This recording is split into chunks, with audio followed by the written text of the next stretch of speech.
आपको? 12th या 11th? आ, क्या? 11th से स्टार्ट करें पहले नीट के लिए, या फिर 12th से स्टार्ट करें? आप अभी ड्रॉपर हो या क्या हो, 12th में हो? 12th में हूँ, जेई की प्रिपरेशन कर रही हूँ। अच्छा, जेई की प्रिपरेशन कर रही हो तो 12th में हो तो अभी क्या टॉपिक चल रहा है स्कूल में? हमारे में ऑप्टिक्स, रे ऑप्टिक्स से स्टार्ट कर रहे हैं। अच्छा, रे ऑप्टिक्स अभी चल रहा है स्कूल में? वो खत्म हो चुका है। तो एक्चुअली हमारा ना बोर्ड स्टार्ट हो रहा है, तो उसमें जो हम्म हमारा बोर्ड है डीबीएससी, दिल्ली बोर्ड, हम्म, उसमें हाफ हाफ चैप्टर्स आते हैं। तो ठीक है। इस बार बोर्ड में हमारे सेकंड उसमें हम्म, ऑप्टिक्स और रे, डुअल नेचर, एटम, न्यूक्लाई और सेमीकंडक्टर आएगा। अच्छा, ओके। तो हम तो जो क्लासेज इसी में से करेंगे, स्टार्ट। ये बोर्ड के साथ साथ जेई करेंगे या ओनली हम जेई में फोकस, क्या करें? जेई कर सकते हैं, only JE. Only JE board का मैनेज कर लोगे? हाँ। ओके, ठीक है, क्योंकि बोर्ड आने ही वाला है, अभी तो थोड़ा ही टाइम रह गया हाँ। है। 21st को है ना, फिजिक्स हम्म। का। तो क्या बोलते हैं, जेई में फिर हम ऑप्टिक्स से स्टार्ट करें, शुरू से स्टार्ट करें, क्या कहते हो? ऑप्टिक्स से करना है? ऑप्टिक्स से स्टार्ट करते हैं। अब हम ये बेसिक जो हैं, बेसिक चीजें जो ऑप्टिक्स की और रिफ्लेक्शन की, वो कुछ पॉइंट्स देख रहे हैं। जैसे पहली बात तो कि जो लाइट है ये इलेक्ट्रोमैग्नेटिक वेव है, और इसको मीडियम नहीं चाहिए होता प्रोपेगेशन के लिए। क्लियर है? Yes sir. अच्छा, yes. Class should be in Hindi और इन इंग्लिश? क्या मतलब बेस्ट क्या रहेगा, हिंदी इंग्लिश किस में रखें क्लास? हिंदी में रखते हैं। हाँ, तो ठीक है। लाइट तो इलेक्ट्रोमैग्नेटिक वेव है और इसका मीडियम नहीं चाहिए होता। लाइट की स्पीड क्या रहती है वैक्यूम में? मतलब मुझे पूरा वैल्यू बताना पड़ेगा। 3 × 10⁸ रहती है ना, मीटर पर सेकंड। हाँ, 10⁸ हम्म और ये लाइट जो है ट्रांसवर्स नेचर की होती है। ट्रांसवर्स नेचर का मतलब ओके। है कि जिस डायरेक्शन में चलती है उसके परपेंडिकुलर डायरेक्शन में इसके वाइब्रेशंस होते हैं। ओके। इसका मतलब ये भी है कि ये पोलराइज कर सकते हैं इसको, हम लाइट को। And yes sir. इलेक्ट्रिक और मैग्नेटिक फील्ड से ये जो है डिफ्लेक्ट नहीं हो सकती, या मतलब उस उससे डेविएट नहीं होती, सीधी चली जाती है इलेक्ट्रिक मैग्नेटिक फील्ड से। दूसरी बात यह है कि वेवलेंथ जो है लाइट की, तुम जानते ही हो, 400 से 700 नैनोमीटर के बीच में होती है, विजुअल लाइट यस सर। की बात करें हम तो। स्पीड ऑफ लाइट बता ही दिया फ्री स्पेस में। जब लाइट एक मीडियम से दूसरे मीडियम में जाती है तो इसकी फ्रीक्वेंसी और कलर ये चेंज नहीं होती। तो क्या चेंज होगी? ओके। उसका रिफ्रैक्टिव इंडेक्स चेंज हो जाएगा,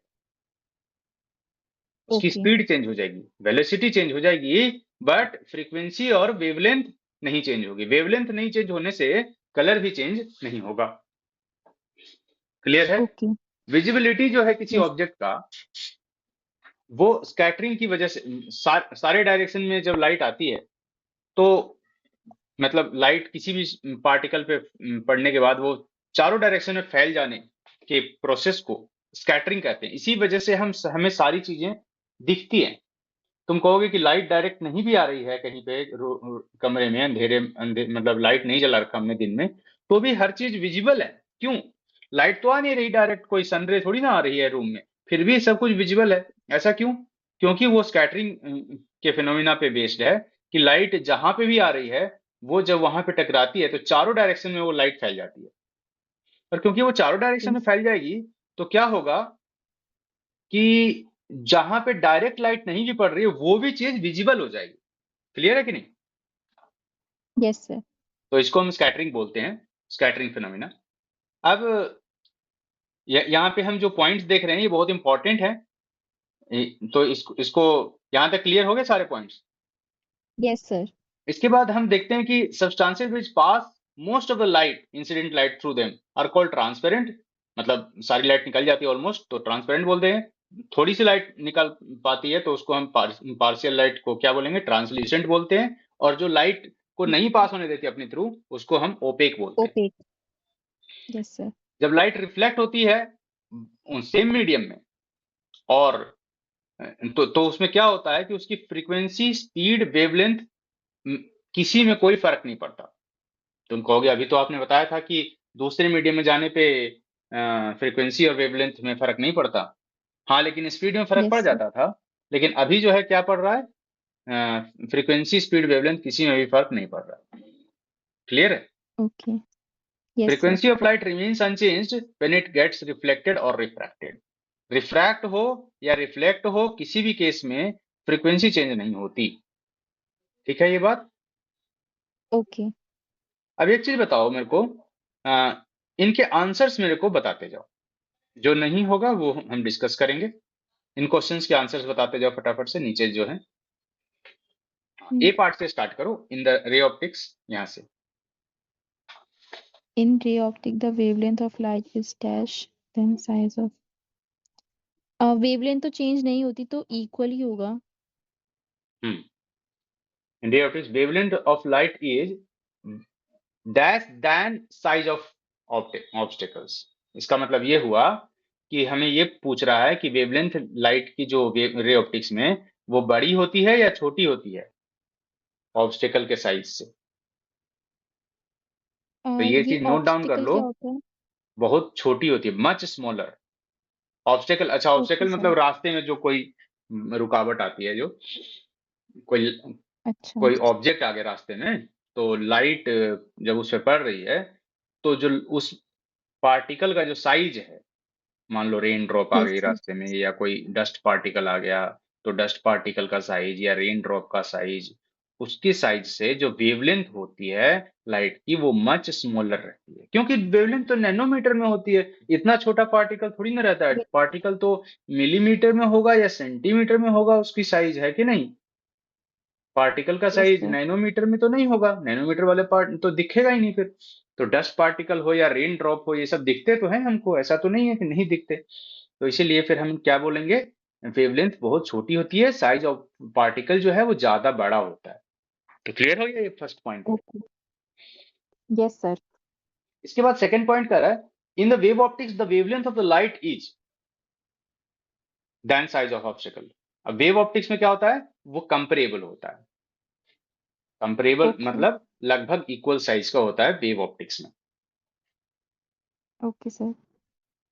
इसके बाद कह रहा है कि phenomena related to ray optics, जो रे ऑप्टिक्स के जो फिनोमिना है वो कौन कौन से हैं। एक तो रिफ्लेक्शन है, एक रिफ्रैक्शन है, और एक डिस्पर्जन, डिफ्रैक्शन। है ना? डिस्पर्जन मतलब स्कैटरिंग वाला। हाँ, डिस्पर्जन मतलब जो प्रिज्म से जो व्हाइट लाइट जो है वो 7 कलर्स में स्प्लिट हो जाती है, उसको डिस्पर्जन अच्छा। कहते हैं यस ना। Sir. Yes sir. Yes sir. Diffraction अलग से, डिफ्रैक्शन नहीं, डिस्पर्जन। ठीक है ना? तो ओके सर। रिफ्लेक्शन, रिफ्रैक्शन और डिस्पर्जन। Okay sir. और वेव ऑप्टिक्स के फिनोमिना कौन कौन से हैं? वेव ऑप्टिक्स के इंटरफेरेंस, इंटरफेरेंस डिफ्रैक्शन, और। पोलराइजेशन। Okay sir. तीन चीजें कौन कौन सी, बताओ फिर से। इंटर इंटरफेरेंस, रिफ्रैक्शन और रिफ्रैक्शन नहीं, डिस्पर्जन। डिफ्रैक्शन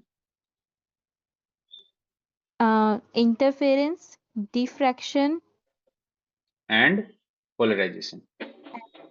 ये अच्छा। पॉइंट्स जो है नोट डाउन कर लो, बहुत इंपॉर्टेंट है। ओके क्योंकि सर। ये यही चीजें हम पढ़ने वाले हैं, तो इनका हमको बेसिक पता होना चाहिए, तभी हमको टॉपिक्स पढ़ने में फिर समझ में आएगा ज्यादा। तो पहला पॉइंट था, in the ray optics the wavelength of light is much smaller. दूसरा पॉइंट मच था, smaller. In wave optics the wavelength of the light is comparable. और फिर तीसरा जो था, phenomena related to ray optics are reflection, refraction and dispersion. यहाँ पे नीचे लिखा हुआ है आंसर इसका। तो एक बार लिख लो, नोट डाउन कर लो, फिर इसके बाद आगे यस चलते सर। हैं। इससे क्या होगा ना कि तुम जो नोट्स बनाओगे वो तुम इजिली रिवाइज भी कर सकते हो, याद रहेगा। हमारी ओके जो सर। क्लासेस सर होंगी, ये रेगुलर मुझे क्लासेस। वापस मिलेगा? हाँ, क्या कह रहे हो, सॉरी। ये जो आप मुझे दिखा रहे हो पेज, वो मुझे बाद में मिलेगा ना रिकॉर्डिंग में? हाँ, रिकॉर्डिंग में मिलेगा। आज तो डेमो सेशन है, लेकिन जो हमारी नॉर्मल क्लासेस जो होंगी, उन सब की आज की रिकॉर्डिंग नहीं होगी। लेकिन अगर कहोगे तो आज की भी दे देंगे, लेकिन ये तो सिर्फ हाफ एन आवर का होता है डेमो सेशन। हम मेन जो ओके हमारी सर। जो क्लासेज होंगी वो 2 आवर्स की पूरी होगी, वो फुल रिकॉर्डेड होंगी। सारी रिकॉर्डिंग मिलेगी तुमको डेली की। Okay sir. ठीक है, तो उसमें कोई ऐसा दिक्कत नहीं है, लेकिन फिर भी हम रिकमेंड करते हैं कि तुम प्रॉपर नोट्स बनाओ। क्यों? ऐसा वो नहीं है कि बनाना जरूरी है, लेकिन फिर भी बनाओगे तो क्या होगा, तुम्हारा टाइम बचेगा। क्योंकि रिकॉर्डिंग रिवीजन दो के लिए, घंटे हाँ। की देखना, मतलब लगता तो है कि हाँ चलो रिकॉर्डिंग है तो देख लेंगे, लेकिन देख नहीं पाते हैं। 2 घंटा लगेगा उसको रिकॉर्डिंग देखने में भी, यस है कि नहीं? सर। तो इतना यस टाइम तो सर। नहीं होता, फिर 2 घंटा कौन बैठ के रिकॉर्डिंग देखेगा। तो इसीलिए यस बेस्ट सर। रहता है कि जो पॉइंट्स हैं उसको लिख लें, और जो पॉइंट उसमें से समझ में नहीं आए या छूट जाए, रिकॉर्डिंग में वो चीज देख लें कि ये सर ने समझाया था, ये थोड़ा पॉइंट क्लियर नहीं हुआ था, एक बार देख लेते हैं रिकॉर्डिंग में तो समझ में आ जाएगा। या फिर ओके सर। हो गया मेरे को 1 महीना वो चैप्टर पढ़े हुए, अब स्कूल में टेस्ट है, या फिर अब जेई का एग्जाम क्लोज है, तो वो चैप्टर रिवाइज कर रही थी मैं खुद अपने आप। तो फिर मैंने सोचा कि चलो एक बार रिकॉर्डिंग देख लेते हैं, फास्ट फॉरवर्ड करके रिकॉर्डिंग देख लेंगे, जल्दी हो जाएगा, एक बार रिवाइज हो जाएगा फटाफट से। पूरा चैप्टर पढ़ने से अच्छा है कि एक बार वीडियो उसका रिकॉर्डिंग देख लें। क्लियर है? जब जो यस सर। रिकॉर्डिंग देखोगे यस। वो तुम फास्ट फॉरवर्ड करके भी देख सकते हो फटाफट से। Okay sir. तो यहाँ तक नोट डाउन कर लिया है? या फिर अगर नोट डाउन अभी नहीं कर पाओगे तो स्क्रीनशॉट भी ले सकते हो। Okay sir. तो ये पॉइंट्स क्लियर हैं कि नहीं, ए और बी और सी? Yes sir. इसके बाद डी का क्या बताया मैंने? डी का है interference, diffraction, interference, polarisation. Diffraction और पोलराइजेशन। इसके बाद ई पार्ट का, when the light passes from E one medium part to another, क्या क्या चेंज नहीं होता? फ्रीक्वेंसी और वेवलेंथ। हाँ, मतलब कलर, कलर बोलेंगे हम एग्जैक्टली क्योंकि हाँ। Wavelength, okay. वेवलेंथ कई बार बदल जाता है लेकिन कलर नहीं बदलता। रेड कलर का रेड कलर ही रहता ओके है। सर। तो ओके कलर हम सर। यहाँ पे एग्जैक्टली बोलेंगे।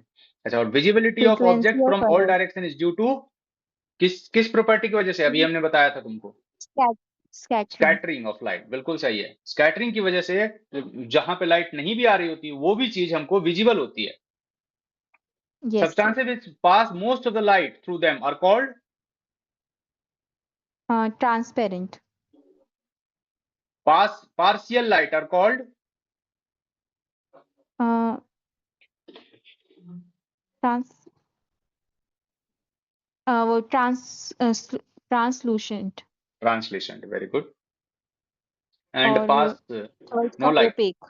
opaque, very good. Opaque. What is the law of rectilinear propagation of light? Rectilinear वो दो प्रोपेगेशन ये दो। कहता है कि लाइट सीधी चलती है, स्ट्रेट लाइन में ट्रेवल करती है, simple. Okay. Okay. What is the law of independence of light rays? कहता है कि एक अगर लाइट रे जा रही है तो कोई दूसरी लाइट रे अगर बीच में आके टकरा गई तो इससे पहली वाली लाइट रे को कोई फर्क नहीं पड़ता। Okay sir. मतलब वो ऐसे जा रही थी सीधी, कोई दूसरी लाइट रे भी ऐसे आने लग रही है, तो ऐसा नहीं कि ये कहीं से डर के इधर से हो जाएगी या फिर ये रास्ता बदल लेगी अपना। इंडिपेंडेंट है दोनों ओके रे। सर। तुमको लग रहा है कि ये यहाँ पे टकरा गई, लेकिन उसको कोई लेना देना नहीं है, ये इधर चली जाएगी ये इधर चली जाएगी, टकराने से कुछ नहीं होता, इंडिपेंडेंट ओके है। सर। ओके। एक रे को दूसरे रे से कोई लेना देना नहीं है, वो कहाँ जा रही है हम कहाँ जा रहे हैं उससे कोई आपस में कोई वो लेना देना नहीं है, इंडिपेंडेंट है सब rays. What is the law of reversibility of light? कहता है कि अगर लाइट है, वो जिस डायरेक्शन में हम ट्रेवल कर रही है लाइट, मान लो कि करते करते मान लो वो अलग अलग मीडियम से गुजर रही है, फिर लेंस से हमने लेंस डाला, लेंस से भी होके गुजर गई उस पार, कई सारी चीजें से गुजर करके वो लाइट चलती जा रही है आगे। लेकिन क्या हुआ कि हमने बीच उसके रास्ते में, जैसे वो जा रही थी ना, तो एक मिरर रख दिया, ऐसा प्लेन मिरर एकदम परपेंडिकुलर उसके रास्ते पे रख दिया। तो उसकी वजह से क्या हो कि लाइट ने रास्ता उल्टा कर लिया, अपना बदल लिया वापस की तरफ, है कि नहीं? प्लेन मिरर से लाइट रिफ्लेक्ट होके होके चली गई, परपेंडिकुलर रख दिया तो एकदम वापस ही कर लिया अपने आप को। तो जब लाइट ने अपना रास्ता 180 डिग्री से मतलब बिल्कुल रिवर्स कर लिया, तो क्या होगा? तो तुम कहोगे सर जिस पाथ कि से फिर वो वो गया जहां है जहां उसी से पाथ से पहले से वापस आ होके आई जाएगी। थी मान लो, वो वैसे वैसे ही वापस जाएगी जैसे आई थी वो, ऐसे ऐसे आई थी मान यस लो सर। पहले से वो, ऐसे आई थी वो। तो अब जो जा रही होगी ना यस तो सर। ऐसे ही वापस जाएगी, रिवर्स हो गई पूरा, पूरा उसका जिधर से रिफ्लेक्शन रिफ्रैक्शन पहले हुआ था, जिधर से आई थी वो होकर के पानी में से आई थी, तेल में से आई थी, जिधर से होके आई थी, जैसे जितने एंगल से डिविएट हुई थी, वो सब अभी फिर से दोबारा होएगी, सेम पाथ फॉलो करेगी जो आने वाला पाथ था। इसको बोलते हैं principle of reversibility. Okay clear है? सर। इसके यस बाद सर। कहते हैं कि when light gets reflected in same medium, तो क्या चेंज नहीं होता? It suffers no change in direction और डायरेक्शन। तो बदल गई ना, रिफ्लेक्ट हो गई तो वापस आ गई तो। अच्छा, sorry sorry sir, sorry sir. Path change नहीं हुआ, उसी पाथ हम्म, पे चलती है। और अ, उसकी स्पीड। उसकी स्पीड। हम्म। पाथ चेंज नहीं हुआ। सही। पाथ तो बदल गया, डायरेक्शन बदली तो पाथ भी बदल गई। Yes sir.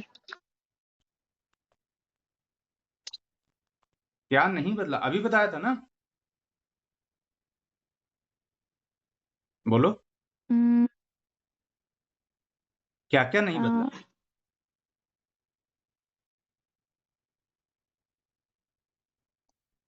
वो फ्रीक्वेंसी, वेवलेंथ और वेलोसिटी। फ्रीक्वेंसी, वेवलेंथ और वेलोसिटी। And velocity. बिल्कुल सही है, बिल्कुल सही है, अभी बताया था ना ये। बिल्कुल ठीक है। तो यस ये सर। सारे पॉइंट्स क्लियर हो गए ना? Yes sir. हम्म। तो ये तो चलो क्लियर हो गया। इसके बाद अब हम ये देखते हैं कि ऑब्जेक्ट और इमेज क्या होता है। ध्यान से समझना, बहुत इंपॉर्टेंट। यहाँ पे एक पॉइंट ऑब्जेक्ट है। अगर तुम ये डायग्राम यस। देखो ध्यान से, ये वाला, तो इसमें एक पॉइंट यस सर। ऑब्जेक्ट है। पॉइंट ऑब्जेक्ट से लाइट निकल रही है और वो फैल रही है दूर की तरफ, है कि नहीं? ऐसे जब लाइट रे दूर की तरफ फैलती है तो उसको हम डाइवर्ज होना बोलते हैं। तो लाइट जो है वो ओके डाइवर्ज कर सर। रही है, तो इसको हम डाइवर्जेंट बीम बोलेंगे। कैसी बीम बोलेंगे? Divergent beam. Divergent beam. Beam मतलब एक से ज्यादा रेज जब जा रहे हैं तो, दो यस सर। चार 10 20 ऐसे रेज एक साथ होके जा रहे हैं, उसको बीम बोलते हैं। और क्योंकि वो दूर की तरफ फैल रही है तो उसको डाइवर्जेंट बीम बोलेंगे। डाइवर्जेंट बीम अगर है, इंसिडेंट लाइट अगर डाइवर्ज कर रही है, तो क्या होगा? मिरर पे जब वो पड़ेगी तो उसके बाद रिफ्लेक्शन होगा, और रिफ्लेक्शन के बाद देखो नीचे वाला, जस्ट उसके नीचे वाला फिगर देखो। Reflection yes sir. होने के बाद क्या होगा? ये जो लाइट है ये ऐसे हो जाएगी। Yes sir. ये इसके, एक मिनट, ये वाला देखो, ये वाला, यहां से ये वाला देखो, क्योंकि यस सर। इसमें लाइट रे इधर पड़ रही थी और फिर रिफ्लेक्ट होकर के इधर चली गई। तो इसको एक्स्ट्रापोलेट पीछे की तरफ जब करेंगे हम, तो पीछे की तरफ एक्स्ट्रापोलेट करने पे इमेज बनेगी। Yes sir. क्योंकि रिफ्लेक्शन के पहले, ध्यान से सुनो क्या बोल रहा हूं, रिफ्लेक्शन के पहले जो लाइट थी, इंसिडेंट लाइट जिसको बोल रहे हैं, वो ऑब्जेक्ट डिटरमाइन करती है, वो ऑब्जेक्ट फॉर्म करती है।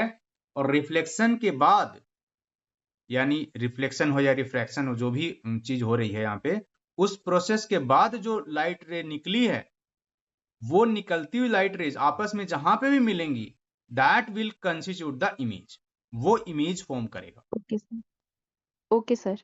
तो यहां पे ध्यान से समझो कि इंसिडेंट लाइट, जो मैं लाइन बोल रहा हूं, incident lights form object and outgoing rays. And refracted.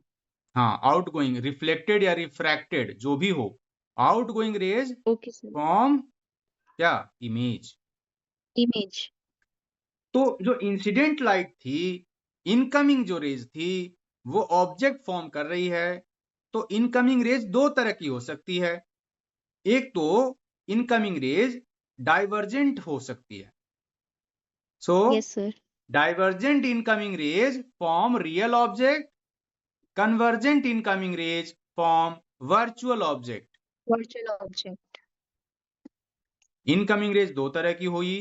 Incoming raise अगर डाइवर्जेंट है तो रियल इमेज फॉर्म हो रही है, रियल इनकमिंग रेज अगर कन्वर्जेंट है तो वर्चुअल इमेज फॉर्म हो रही वर्चुअल। है। ऐसे ही इनकमिंग, अब आउटगोइंग रेज की बात कर लेते हैं। आउटगोइंग रेज अगर कन्वर्जेंट है, जैसे फर्स्ट फिगर में देखो, यहाँ पे आउटगोइंग रेज जो है ये कन्वर्ज हो रही है। यहाँ पे देखो ये आउटगोइंग रेज है। आउटगोइंग का मतलब है कि जो यस सर।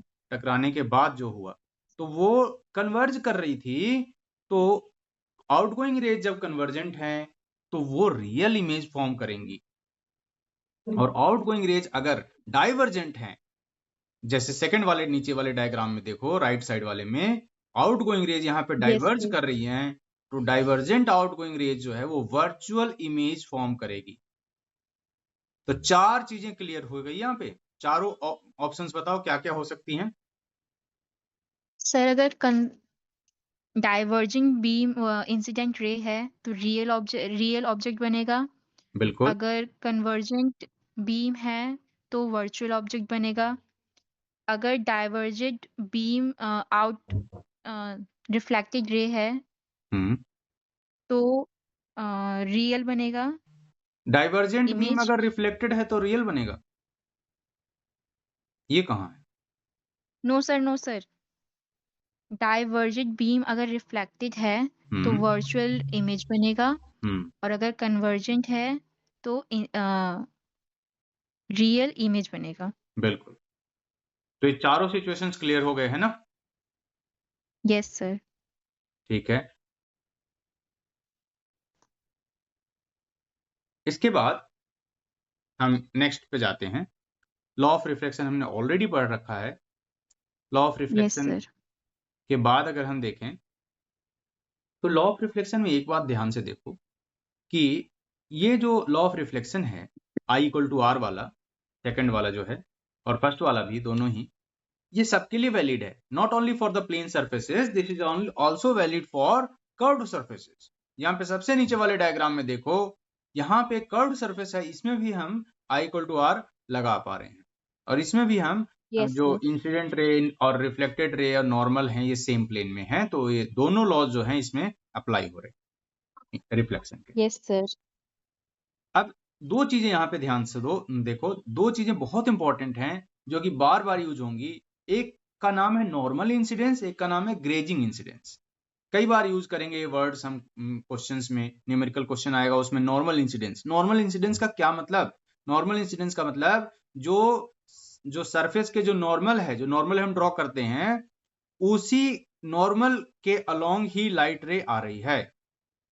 अच्छा ये बताओ, जो इंसिडेंस का एंगल होता है, एंगल ऑफ इंसिडेंस, वो किसके साथ होता है? Yes sir. प्लेन के साथ या नॉर्मल के साथ? रिफ्लेक्ट एंगल नॉर्मल के साथ। नॉर्मल के साथ। एंगल ऑफ इंसिडेंस हो या yes sir. Angle of reflection हो, कोई भी एंगल हो, नॉर्मल के साथ होता है। तो अगर नॉर्मल के साथ angle of yes sir. Incidence है, अगर एंगल ऑफ इंसिडेंस नॉर्मल के साथ है, तो फिर जो नॉर्मल इंसिडेंस है उसके लिए एंगल क्या होगा? वो तो ऑलरेडी नॉर्मल के साथ साथ लाइट आ रही है, तो उसके लिए एंगल कितना होगा फिर? Yes sir. बोलो। 0 डिग्री। 0 डिग्री, क्योंकि वो तो ऑलरेडी नॉर्मल के साथ ही यस आ रही है, तो नॉर्मल के साथ ही एंगल लेना है, तो फिर तो 0 डिग्री हो जाएगा। तो नॉर्मल इंसिडेंस में यस सर। आई 0 होता है तो आर भी 0 होगा, क्योंकि आई और आर दोनों इक्वल होते हैं। कितना यस क्लियर है? सर। अच्छा, एंगल ऑफ डेविएशन जो होता है उसका फॉर्मूला याद रखो, बहुत इंपॉर्टेंट फॉर्मूला है एंगल ऑफ डेविएशन का। Angle of deviation 180 minus 2i होता है। Yes sir. तो इस वाले केस में नॉर्मल इंसिडेंस की अगर हम बात करें तो यहाँ पे 180 माइनस 2i की वैल्यू कितनी हो जाएगी? क्योंकि i की वैल्यू तो 180 हो 0 है। जाएगी। हाँ, i की वैल्यू यस तो सर। 0 है नॉर्मल इंसिडेंस में, तो ये 180 माइनस 2i की वैल्यू यस। हो जाएगी 180 डिग्री। तो 180। एंगल ऑफ डेविएशन हो जाएगा 180। इसके बाद ग्रेजिंग इंसिडेंस यस की सर। अगर हम बात करें, ग्रेजिंग इंसिडेंस, तो ग्रेजिंग इंसिडेंस एक और टर्म है जो कि बार बार यूज होगा। जैसे नॉर्मल इंसिडेंस में हमने ये पढ़ा कि वो जो लाइट रे है वो नॉर्मल के साथ साथ आ रही थी। यहाँ पे ग्रेजिंग का मतलब है कि वो लाइट रे सरफेस के साथ साथ आ रही थी, सरफेस के पैरेलल, एकदम पैरेलल के सरफेस के कोइंसिडेंट, सरफेस के ऊपर ही लाइट थी ऑलमोस्ट।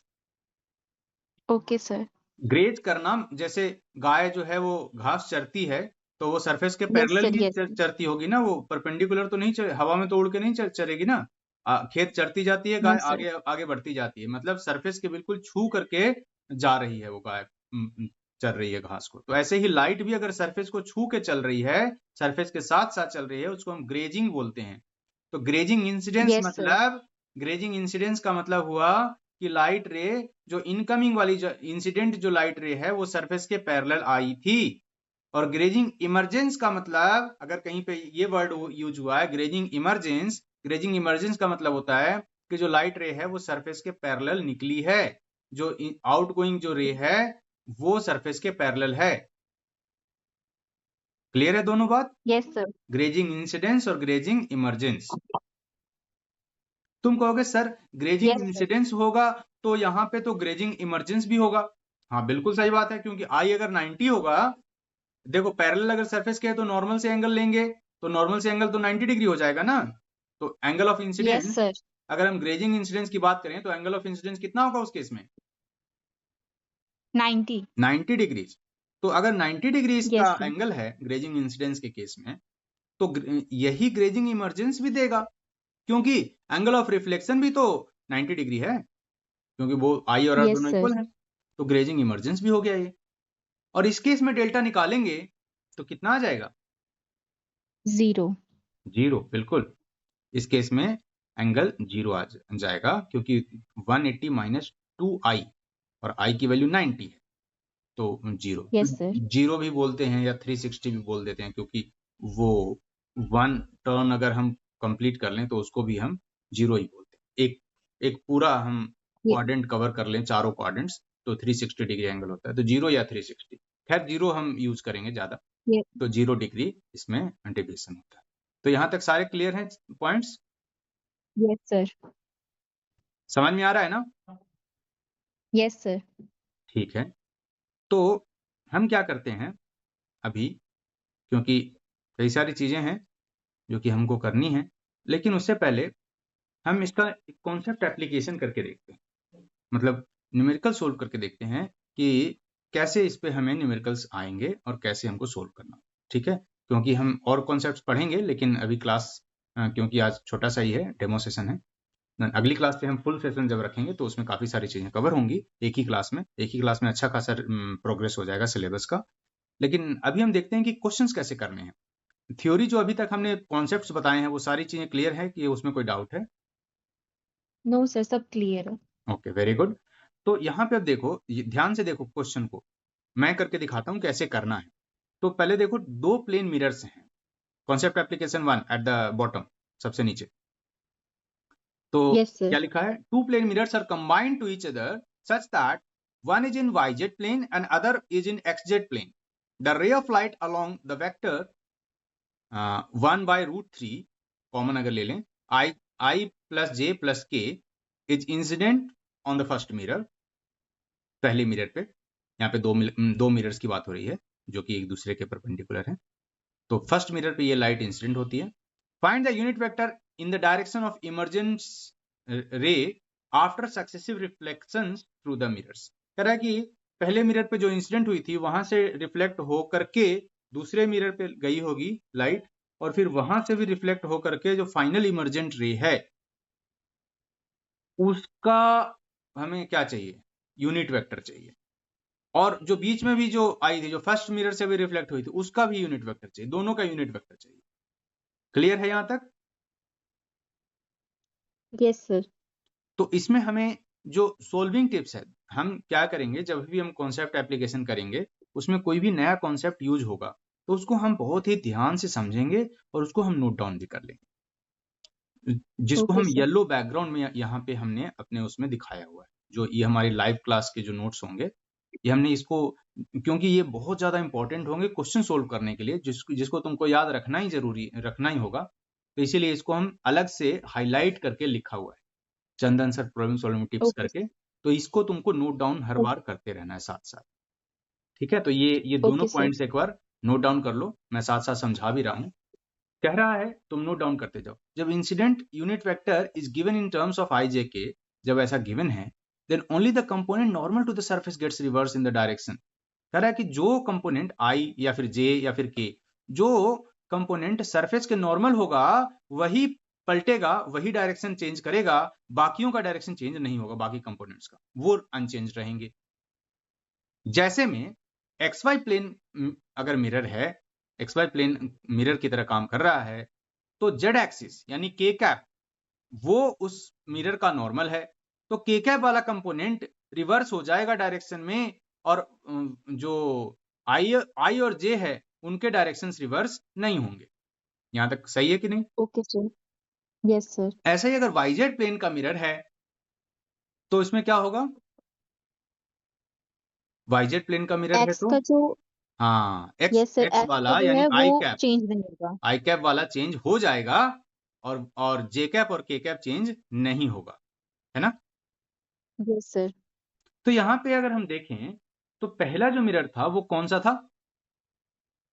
बोलो, पहला मिरर जो था, जो जिस पे इंसिडेंट हुआ था, फर्स्ट मिरर, वो YZ प्लेन था, है कि नहीं? Yes sir. तो YZ प्लेन अगर पहला मिरर था तो उससे जो लाइट रिफ्लेक्ट हुई होगी उसमें एक्स कंपोनेंट का लाइट रिवर्स हो गया होगा, यस सर, आई कैप। आई कैप वाला। तो हमने जो लिखा था इंसिडेंट रे का फॉर्मूला, जो उसका जो यूनिट वेक्टर था, उसमें था प्लस का सब कुछ था 1/√3 आई कैप, 1/√3 जे कैप, 1/√3 के कैप। तो अभी हम जो फर्स्ट रिफ्लेक्शन के बाद जो बनाएंगे रे, उसमें क्या लिखेंगे? -1/√3 आई कैप प्लस 1/√3 जे कैप प्लस 1/√3 के कैप, है कि नहीं? हमने आई कैप वाले को यस सर। रिवर्स कर दिया। और अगर दूसरी यस बार सर। हम देखें, finally after reflection through the XZ plane, अगर XZ प्लेन का हम रिफ्लेक्शन देखें तो वो क्या हो जाएगा? अब क्योंकि XZ प्लेन है और वाई का चेंज इसमें, हो जाएगा। हाँ, इसमें जो इंसिडेंट रे है वो कौन सा है? जो पहले